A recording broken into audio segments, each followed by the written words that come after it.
আজকে থেকে 20 বছর আগে আমি মাঠে খেলাধুলা করতাম। কথা বুঝতে পারছেন?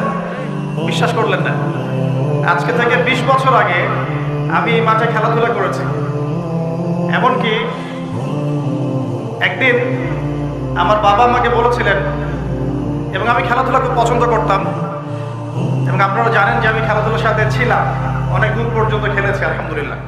তো আমার বাবা আমাকে বলছিলেন যে খেলাধুলা করতে যেতে ইচ্ছা করছে। আমি বললাম যে হ্যাঁ। আমার মনে আছে ঠিক ওই যে ছেলেগুলো যেখানে দাঁড়িয়ে আছে ওই জায়গাটাতে আমি খেলছিলাম।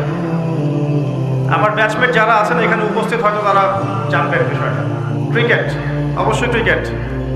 আর ক্রিকেট খেললে আমি ব্যাটিং করতাম, বলিং করতাম, ব্যাটিং করেই পালাতাম, ফিল্ডিং করতাম না, এত খাটনির মধ্যে নাই।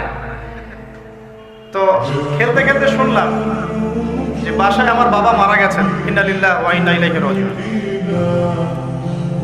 আমার বাবা আর মা এখানেই থাকতেন, ঠিক এই বাজারের সামনের বাসায়।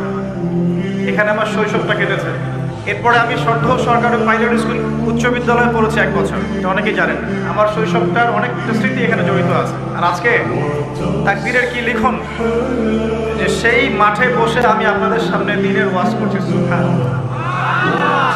আল্লাহ পাক কিভাবে মানুষের তাকদীর লিখে রাখেন। হয়তো সেদিন আল্লাহ পাক আসমানের উপর থেকে দেখছিলেন এই ছেলেটা যেখানে খেলছে আর 20টা বছর পর সে এখানে ওয়াজ করবে, তাই না? আল্লাহ পাক সব জানতেন না? আমার পাশে ওস্তাদকে দেখছেন, এই যে ছোট ছেলেটা তেলাওয়াত করে গেল কোরআন, তার চেয়েও ছোট বয়স আমার, তখন 7 থেকে 8 বছর হবে। আমার কোরআনের হাতে খড়ি হয়েছে ওস্তাদ নজরুল হুজুরের কাছে।